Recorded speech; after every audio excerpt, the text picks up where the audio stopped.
On the banks of the Tennessee River, only a few miles upstream of Knoxville, there is a land that was set aside by a family 100 years ago. A mere 20 acres of rolling riverside land, complete with a sinkhole. At first glance, it is beautiful, but not different from other such reaches along the river. But it was used, even as the family owned it, to serve a loftier purpose than human occupation. It was to be a sanctuary.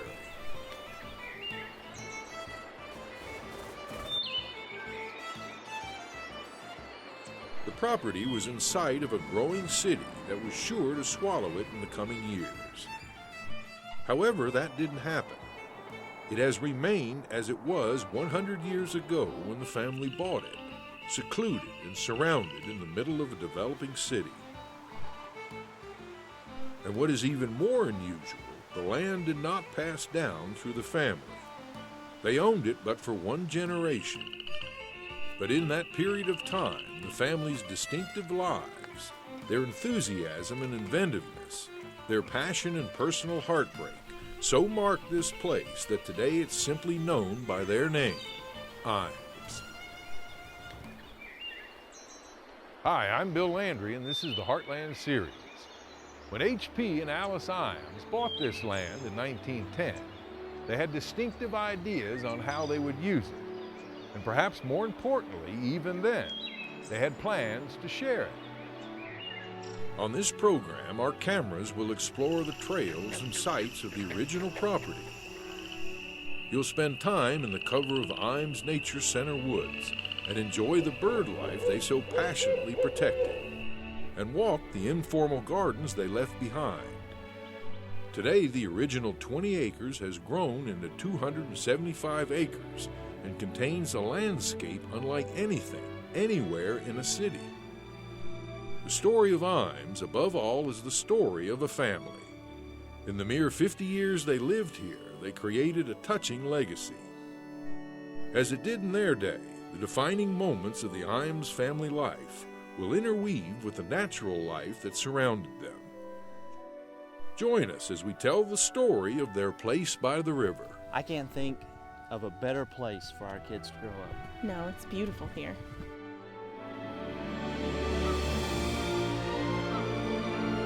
A Place by the River, the Imes Family Legacy, a Heartland Series special presented in high definition.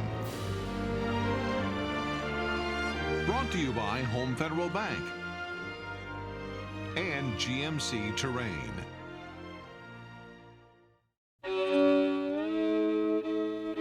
In the early 1900s, the American people began to consider a sobering fact. There was no longer a frontier, no new land opening up for settlement. The land that once defined their very lives was becoming less and less important to making a living. The majority of people still lived in rural situations, but it was clear that was changing. People were moving from farms to the cities for jobs. As the cities became crowded, what happened there was considered vulgar and crude. In Knoxville, hundreds of young children filled jobs in the cotton mills.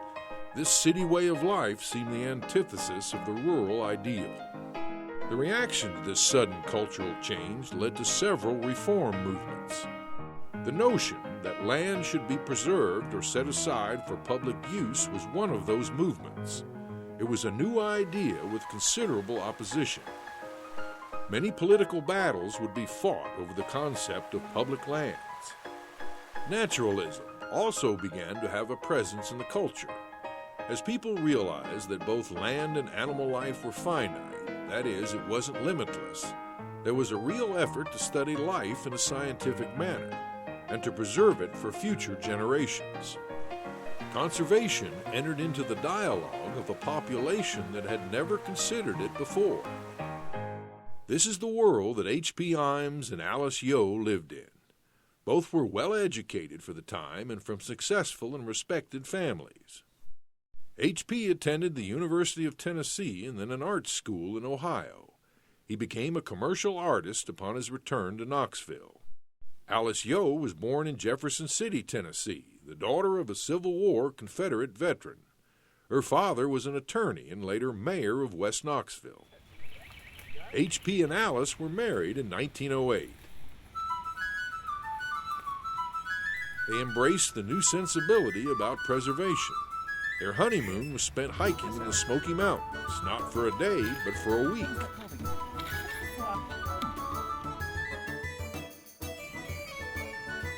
There were very few man-made trails in the mountains in those days. To get somewhere mainly required determination and a compass.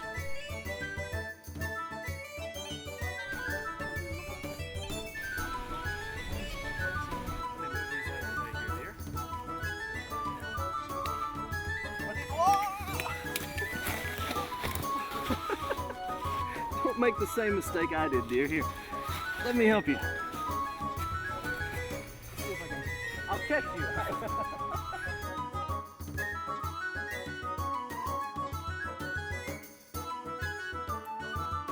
A marriage that survived such a start was bound to have potential.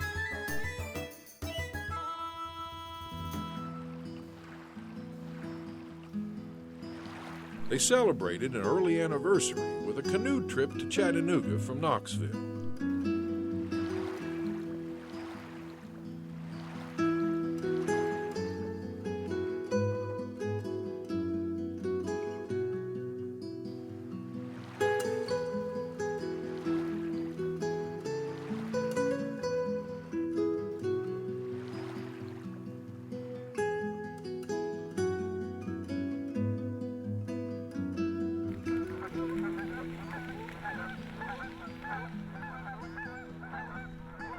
By the end of the trip, H.P. had lost his shoes, and Alice's fine dress was waterlogged, but they loved every minute of it.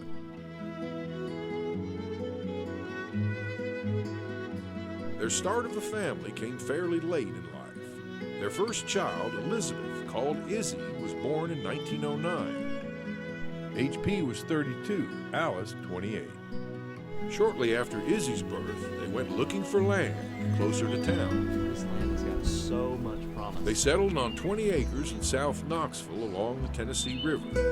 It was just a mile or so from the streetcar line, yet seemed remote. 20 acres. There were small farms bordering and two large quarries nearby. On the surface, it didn't look like the start of a sanctuary. Over the next 10 years, 3 more daughters would be born. Along with Elizabeth, there was now Josephine, athletic and precocious. Mary, outgoing and a born naturalist, and finally the baby, Martha. The place by the river began to take shape in the 1920s. Their house was simple and rustic. Most thought it looked like it had grown out of the soil. Alice took time to write down her thoughts as their great experiment grew. I devote the major portion of my time to gardening, my prime interest being growing flowers, with vegetables secondary. The land slopes gently towards the river and lies fairly flat and smooth in front of the house. Although we never considered giving our modest little place a name, my choice would have been Long Shadows. Living outdoors, the naturalist life, was to be the life of the Imes family. The girls didn't have bedrooms as much as they had a screened sleeping porch, open to the elements on 3 sides, all year long. Having always been outdoor people, we devoted little time to planning the simple little house we occupy. Our plan consists of screened porches on both floors and a dining alcove facing the garden and overlooking the lily ponds, fruit trees, and 3 terraced rock walls. Cousin Patsy Pittenger and Susan Polk, both now in their 90s, remember it fondly. They were the kind of people where we like to go and spend the night. Sometimes we were on the sleeping porch, and if the weather was nice, we'd just take our blankets out in the yard and sleep out. They had a tent, a good-sized tent that we would sometimes pitch out in the yard, but we didn't always even sleep in the tent. It was very isolated at that time. I mean, it seemed to us like it was. Oh, yes. Soon Alice's gardens matured, and there were bird boxes scattered all over the 20 acres. Josephine kept an Imes family notebook for a time. When Alice was ready to make the garden, H.P. took days to decide which trees to cut. The good ones he didn't want to sacrifice, the bad ones he couldn't bear to cut because the owls and peckerwoods would miss them so. The place was getting a reputation for attracting people. Interesting and influential people involved in starting the Great Smoky Mountains National Park stopped by. Carlos Campbell was an influential force in forming the park. His son Jim relished every visit to Imes. Oh, I loved it. It was a fun place to come to, poke around, and I wasn't as interested in birds as I was snakes and animals, and I'd always be looking for snakes. Never found any, but looking for all kinds of critters, and I left to go down to the river. While the Imes did not belong to the Smoky Mountain Hiking Club, they supported the effort to make the mountains into a national park. On a birding trip to Mount LeConte, H.P. encouraged the establishment of the first permanent camp there by his friend Paul Adams. This photo documents the Imes family at the first use of the camp. When the girls were old enough, the entire family would make the hike up Mount LeConte. And befitting the style of the time, they looked good doing it. H.P. created artwork, both posters and stamps, to promote the idea of the new national park. As more and more people discovered the sanctuary, H.P. and Alice had to adjust to the growing number of visitors. By personal nature, that was easier for Alice than H.P. Paul James, the director of the Imes Nature Center, has just completed a book on the Imes family.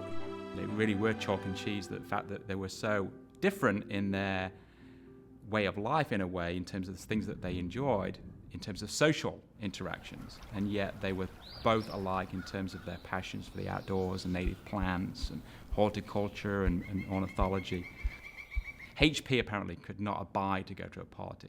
He would go out and hide in the woods rather than attend a party, whereas Alice was very much comfortable with that kind of scene. In the 1920s, Alice was one of the guiding forces in the establishment of Girl Scouts in Knoxville. In 1925, she and her sister-in-law, Mabel Townsend, were largely responsible for the creation of the first Girl Scout camp in the Smokies. Named Camp Margaret Townsend, it stood where Tremont is today. All the Imes daughters became active in Girl Scouts. And as you would expect, all excelled at it. Mary, in particular, showed great aptitude and understanding of all the outdoor skills. When we returned, the Roaring Twenties continued to keep the pace of the Imes home hopping.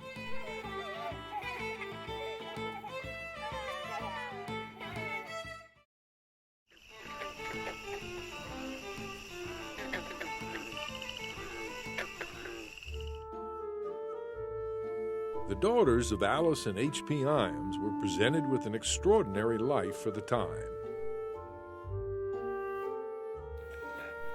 All of them relished the peace of a rural setting, but true rural children lacked advantages the Imes daughters enjoyed.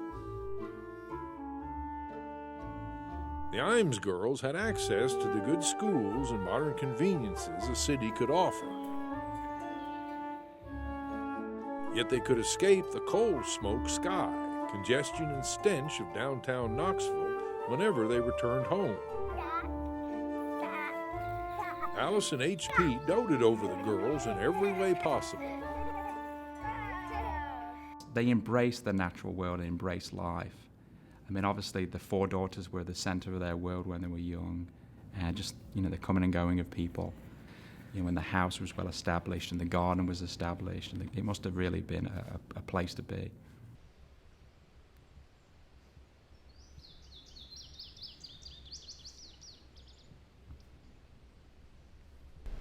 Ah, so you found a little friend there. Yeah, I found a ladybug on the flowers. Oh.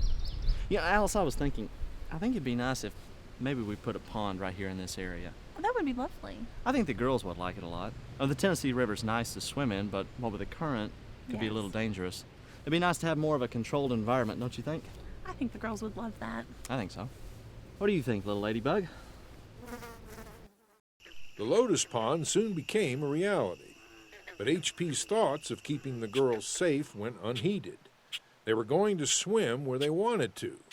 When we go out to their house, they would, take us swimming down in the river, in the sluice, and we'd take a picnic and stay down there all day.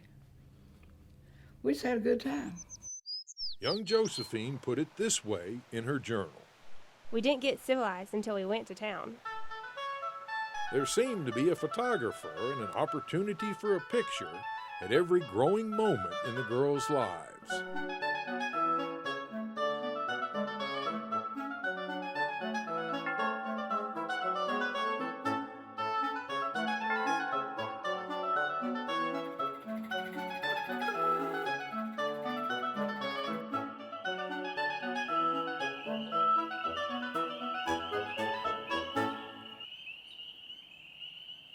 Today, the Lotus Pond has nearly silted in. The main occupants are frogs and turtles.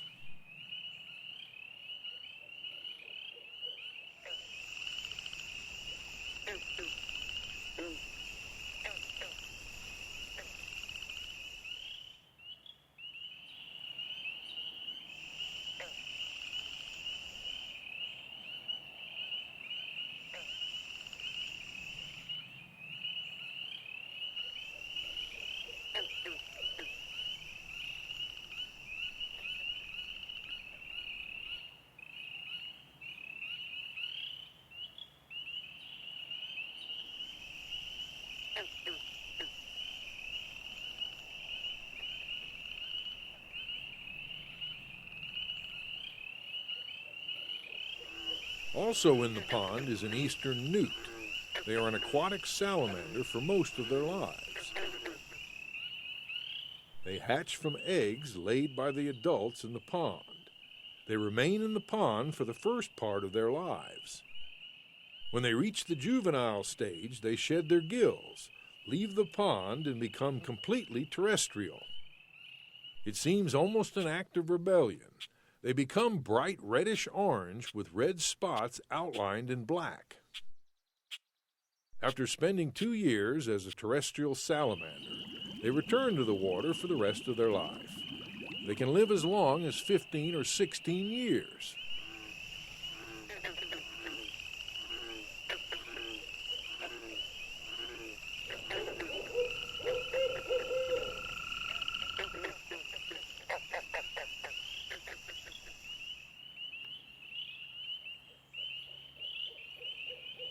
It would be hard to overstate H.P. Imes' passion for birds. He was active early in the history of the East Tennessee Audubon Society and helped found the East Tennessee Ornithological Society in 1924. When he did a bird count here, they saw over 150 bird species, which is phenomenal. We typically get, I think our highest was around 70.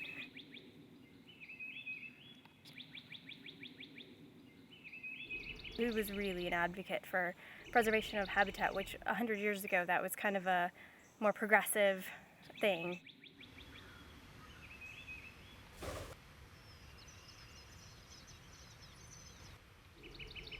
He had more than 100 bird boxes scattered around the 20 acres of property, and he kept meticulous records of the birds' use of them.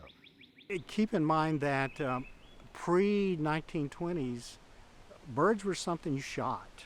Either you shot them for food if it was big enough, or you just shot them for target practice. Everyone did that. And it was largely because of the work of the Audubon Society, which H.P. picked up on and carried further, that bird life was to be protected and to be marveled at. Not only were the grounds protected, but what lived on the grounds were protected too. H.P. was profoundly moved by the extinction of the passenger pigeon. The last one had died in a Cincinnati zoo in 1914. Passenger pigeons were once so numerous they blotted out the sun for days when they migrated. They were slaughtered by the billions until finally there were no more. HP once bought an enormous glass-enclosed collection of mounted birds just to get a mounted passenger pigeon. It was his most prized possession. He patented a nesting box that he sold for 20 years. He donated land for a clubhouse for the Ornithological Society. Even his work as a commercial artist found a way to use birds in unlikely places. HP's work as an artist created one of the more endearing moments of the tight-knit family. As he grew older, he turned 50 in 1926. It was obvious his appreciation for his unique daughters was a matter close to his heart. Every year he would create the Iams family Christmas card. The images were often quaint images of the family, right down to the dog. Over the years, Harry came upon a technique to make this Christmas card production a family affair. Mary Gallant is the daughter of Martha Iams. How they colorized the cards I thought was really interesting. All the girls would be in line at the dining room table, and each one was in charge of a color, red, green, blue. So they had one designated, and then they just had an assembly line that Mother did red, Izzy would do green. One of my favorites is the Depression Christmas card with Santa, who's real skinny and has nothing in his bag, and here's the reindeer that's skin and bones. And he did it on a paper sack. And the caption was, "Merry Christmas anyhow." And so that captured everything.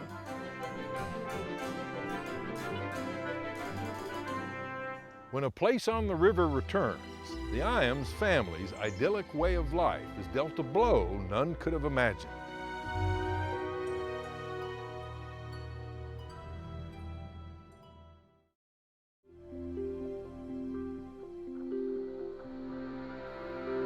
The Great Depression of the 30s did not seem to change the pace at the Iams home. Alice, in a venture very unusual for a woman at the time, had started a greenhouse business on her own in the 1920s. The business thrived with her guidance and knowledge. The girls were active in school and swimming. Josephine was the athlete of the family, but Mary was not far behind.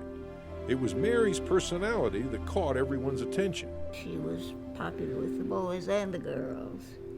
She was very pretty. She had dark curly hair, and she was always in a happy mood. Yeah, she was always happy. She'd go swimming and get out and just dry her hair off with a towel and look better than she did before she went in. We were very envious of her curly hair. Izzy was now in her early 20s and working for the Girl Scouts. She now owned a car, which makes an appearance on the 1930 Christmas card. One August morning in 1932, Izzy and Mary planned to go to North Carolina to pick up Josephine. Can we bring you back anything from town? Just bring me a mystery novel and a kipper. Bye, Dad. They said their customary goodbyes and were off in Izzy's new car. Mary, 16 at the time, was at the wheel. How far is it to Banner Oak anyway? No, maybe 100 miles or so, but the drive's pretty.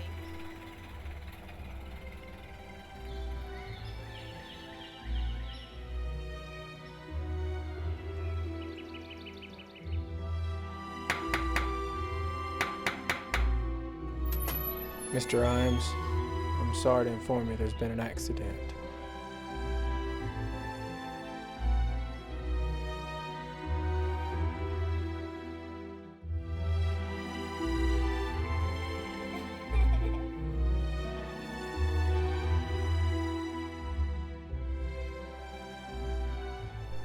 It seemed unbelievable. Mary was dead. In attempting to pass another car on Rutledge Pike, she had lost control.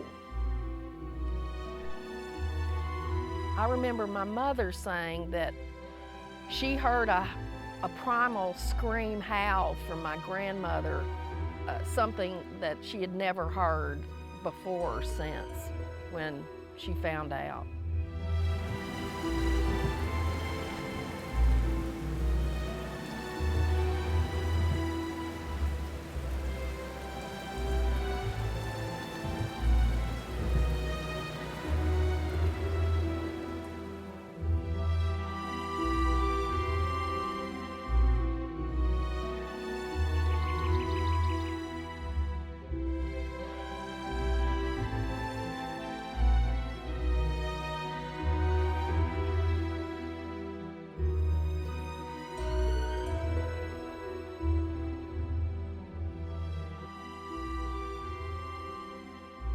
The car had rolled at least 3 times. Both Mary and Izzy were thrown from the wreck. Izzy had survived.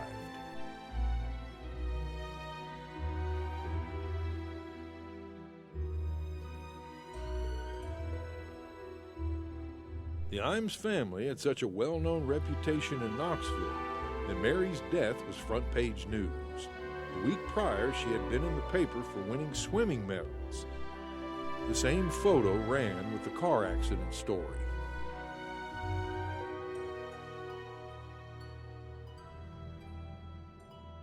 It really shocked our whole town.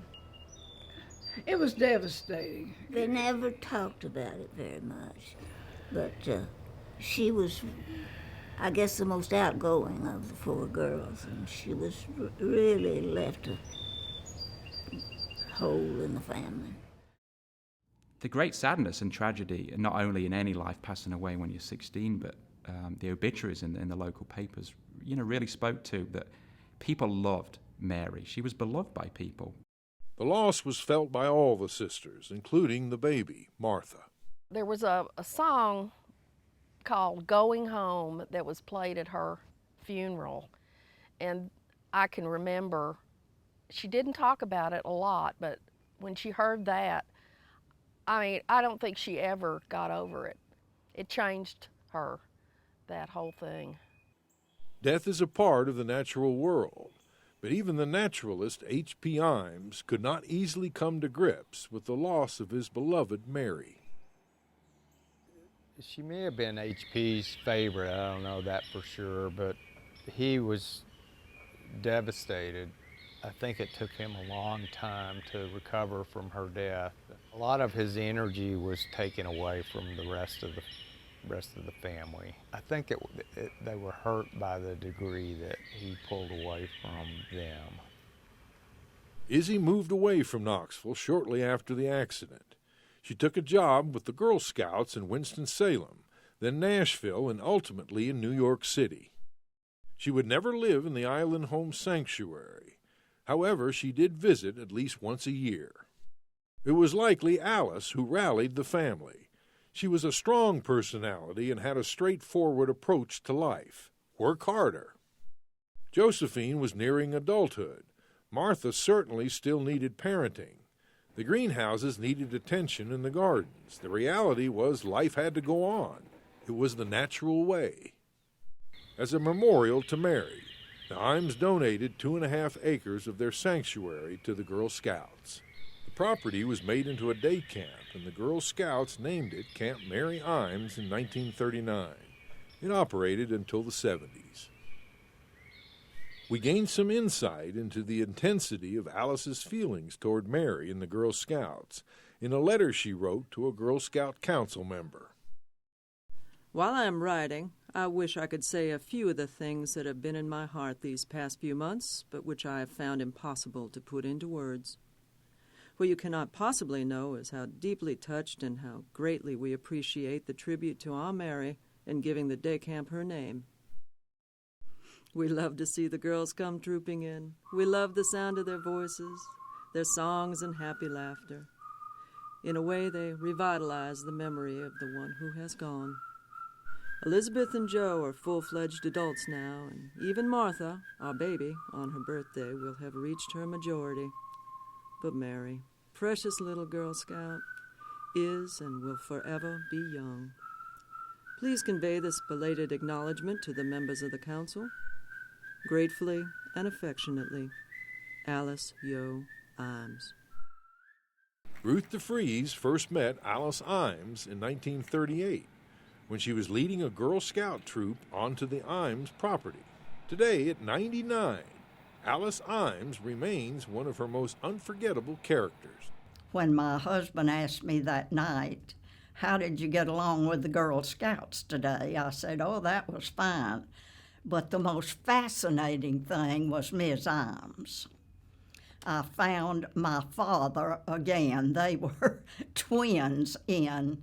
I can remember he would lift up soil and say, "Now, Ruthie, always leave it better than you found it." And Ms. Imes was already into that business. Both Ruth DeFries and Alice Imes were participants in the developing cultural changes of the time.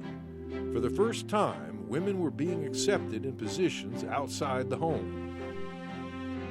Alice had run her own greenhouse business since the 1920s. Ruth organized local women into 4-H and other self-help community groups. Even as they progressed in those roles, they were keenly aware of the price paid in all the modernization and development. We went through a time when we forgot we were industrialized, so that we yearned for something that was bigger than life, and that's conservation, preservation. We were losing so much of it, and they were not caring for it like our ancestors did. Alice Imes was instrumental in the formation of garden clubs throughout the Knoxville area, including the Chapman Highway Club Ruth DeFries belonged to. But at the time, they represented a way for women to have some influence in the public arena. Their beautification projects were an important part of Knoxville. One look at Alice Imes walking down the street, and you could tell this was a woman with a mission.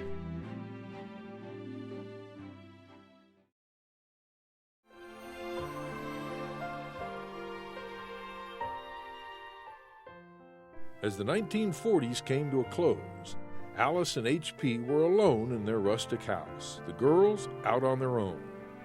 Martha was married in 1943 on the lawn of the Imes home. Her husband, Frank Lovingood, developed a close and caring relationship with H.P. Alice and H.P. were not alone out on the property.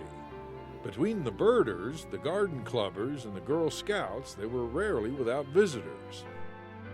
H.P. was now in his 70s. Stephen Lynn Bales of the Imes Nature Center is also an artist. He thinks he knows how many of these latter days were spent. To be a naturalist, you basically are lost in the moment. You get outside in nature, and you're in the here and now. The past doesn't exist, the future doesn't exist, agendas, schedules don't exist. So whenever you do that, whenever you get lost in nature, you usually see something amazing. So I like to think that H.P. used to roam these same grounds and kind of get lost in the moment and carry his sketch pad with him and start sketching or drawing something he's seen. H.P. took in orphan birds of all types with the hopes of returning them to the wild. His attempt to raise and release baby flying squirrels was a memorable moment for a young Jim Campbell. I don't know what happened to the parents, but they were just about grown, and he gave me two of them. Their names were Mebo and Jibo, and we had a big hardware cloth enclosure about 5 feet tall and about 2.5 feet in diameter, and had a little limb in there. And of course they're nocturnal, and they would just fly around, not fly, but just crawl around that all the time. But I'm sure that the agreement was that they would soon be released, which they were. In case you happen to think that ornithologists are a sober group, here's a story of one of their lighter moments. It involves a barn owl nest high in a tree. The rest, you figure out on your own. And he said, now the best way to see it, it's pretty high up in the tree. Stretch out on the ground and get your binoculars, and I'll scare the barn owl and make it fly off the nest. Well, what happened is, they did that, and he had learned that they always whitewash. When the birds take off, they lighten their load, as I call it. So they would be lying there, and this barn owl would take off, and they'd get splattered sometimes in the face. One day, H.P. found he had some time on his hands. The bird side of the sanctuary was in great shape. Perhaps Alice needed some help on the horticultural side. Oh, I remember my grandmother just being totally furious he planted that bamboo. It's still there. She, it was like a weed. What the heck did you do that for? And once it's there, it's impossible. It's like a big form of crabgrass it was to her. She was the gardener. how dare he plant bamboo? Wasn't even his, his area. Just remember her being really perturbed about that. H.P.'s last months were confined mostly to a chair. As he was contemplating what might happen upon his passing, something important came to mind: his mounted passenger pigeon. Dear Frank, in writing yesterday, I failed to mention the passenger pigeon. I've told you several times that if anything happened to me, I wanted you to have the bird. Alice also knows my wishes in this matter. Your greatest hazard is fire, so place it near a door and instruct everyone that it is to be the first thing to be saved, as it could never be replaced. Sincerely, H.P. Frank complied with his wishes. As a matter of fact, the house my father built in Blount County, you walked in the door and there was a special recess in a back of a stone fireplace with a light that was put there just for that passenger pigeon. And so it was right by the door. In 1954, the years of smoking finally took its toll on Knoxville's first ornithologist. He died at age 77. By the time of H.P.'s death, Alice was beginning to show symptoms of dementia. She died in 1964. None of the Imes daughters are alive today. Their children remember they were forever marked by their time growing up at the sanctuary. Martha and George Kern, Josephine's children, actually spent the first years of their life in the Imes home. Joe preferred to live on those 20 acres as opposed to the 900-acre farm her husband's family owned. When we were there, it still had very much the H.P. and Alice feel to it. She returned to the sleeping porch of her childhood. No matter what the weather was, she found it the best place to sleep. And my parents had the sleeping porch. My mom slept outside all her life. I mean, she couldn't sleep without the windows open. We had those, like everybody did around here, the aluminum tumblers, and that all of them had round bottoms because their bedside water froze solid all the time out there on the sleeping porch. They had an electric blanket in the, that was probably a great addition because my dad wasn't as keen on sleeping outside, I don't think, as my mom was. But I mean, it just seemed, it was what was natural to her. Living outside for the first 20 years of your life creates a different set of sensibilities. Unrestrained might be the best way to describe them, and Josephine. She was quite loud and she was quite the yodeler. And so I do remember that, like, she liked to yodel when we were stuck in traffic. And you would just wish that you could just disappear, which now I wish I could be in the car with her yodeling. The youngest daughter, Martha, was a beloved schoolteacher in Blount County where she lived. In the end, Martha also developed dementia. According to her daughter Mary, as her memories became confused, one memory remained consistent. One of the things she would always remember was her time here. As a matter of fact, she used to think that everyone was still here, and she wanted to go home to Mother. So that, to me, just shows the deep love she had for this place. As far as anyone knows, H.P. and Alice made no plans for the sanctuary after their death. But their friends, the people they had influenced, believed the place should be preserved.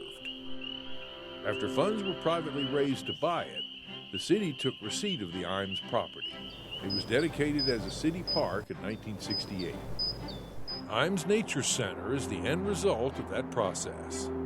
In the intervening years, much of the personal story of H.P. and Alice Imes faded from the community's memory. With the publication of Paul James's book, the hope is the unique story of the Imes family will find a permanent place in Knoxville's collective memory. Today, their original property, H.P.'s ponds and Alice's plantings, still exist, but their rustic house is gone. The Nature Center that contains the property has grown into 275 acres of remarkably varied landscape. When we return, the sound of curious children once again echoes from the woods and waters at the place by the river.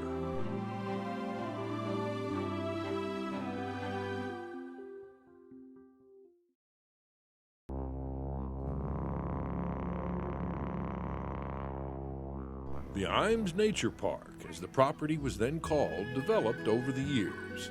At first, volunteers led nature walks. Gradually, it became obvious that a more ambitious plan for the property was necessary. After becoming a nonprofit organization, full-time directors and a staff were gradually added to what is now known as Imes Nature Center. When H.P. and Alice bought their secluded sanctuary in 1910, the fear was such that land such as this would soon disappear. Today, the fear is that in the future, those who care about such places as this are the ones disappearing. What we've noticed is that with kids, they're really starting to see nature as something that only exists outside their window or outside their house. They don't really recognize their role as part of the ecosystem. We're raising a population of kids that haven't caught tadpoles and haven't tried to get the honey out of honeysuckles and haven't caught lightning bugs in jars. Because in a few years, they're going to be the decision makers, and if they don't feel that connection with nature, they may not be as dedicated to preserving the natural areas and the parks that we have now. One of the important missions of the Imes Nature Center is to educate. Things come in full circles, and this great green movement that's going on right now really sits well with what Imes does. But of course, we've been doing it for decades. And whether it's a fad or comes in and out of style, Imes Nature Center, I hope will continue to embrace that and maintain that passion and the mission of Imes. Martha and George Kern, Josephine's children, were the last children to live on the property. In the 1960s, it remained secluded, a wild landscape and fertile ground for a curious child. I remember the day that they told us that we were moving. It happened to be one of those days that we were going to go walk over there and go to the cave, and they broke it to us before we went. And I remember we both cried about it. It was very sad. For today's children, such an existence is rare, and more typically one to be ignored. I think there's a big movement now to keep kids from staying inside and to get kids to go outside more. And I think that the schools are trying to do a better job too. And I think if parents can just get more on board with that, I'm not fearful. I'm just hopeful that more people will want their kids to be outside and want their kids to be part of nature and not Okay, try that one. disconnected from it. Does it smell like apple a little bit? A little bit, right? The addition of land that contained abandoned quarries is now part of the Nature Center holdings. The addition of the quarry property stands as testament to the power of nature. When H.P. and Alice lived on the land, the quarries were in operation, complete with the noise and dust.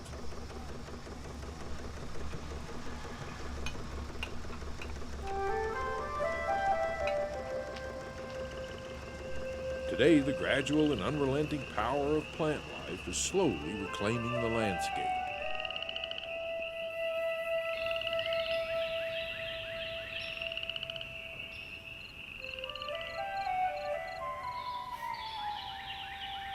The beauty of Imes is how quickly it sheds one's sense of being in a city. There are so many different views, it is difficult to relate it to any one place. There are pieces of riverbank, linked to decaying forest floors, marshy lowland that leads to walls of solid rock. Some of it looks and sounds comfortably familiar, and other parts are completely foreign.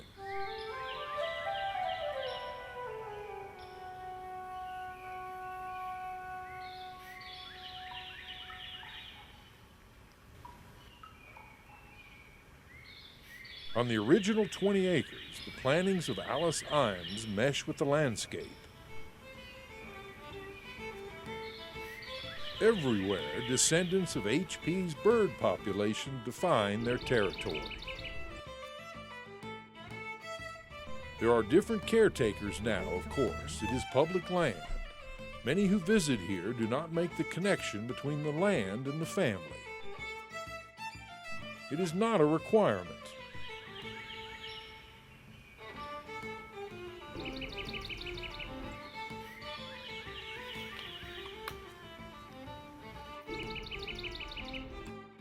But to know the story of the family is to add a layer of texture beyond the visual. To understand that the human spirit finds refuge in such places, and that such a relationship should be preserved and celebrated.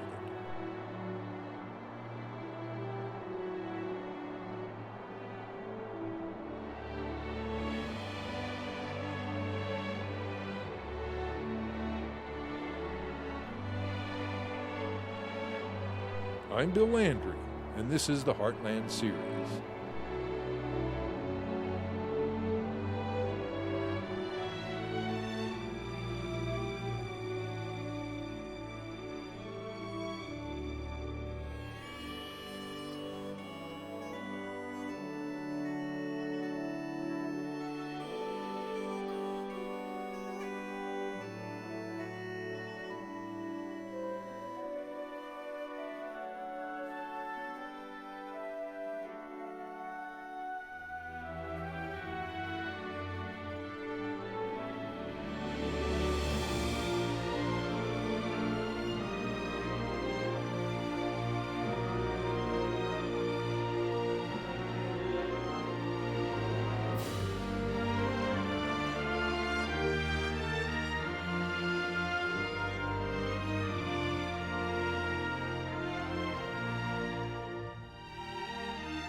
You can read more about the Iams family and the nature center they inspired. The book, Iams Nature Center by Paul James, is available at the center's gift shop and area booksellers.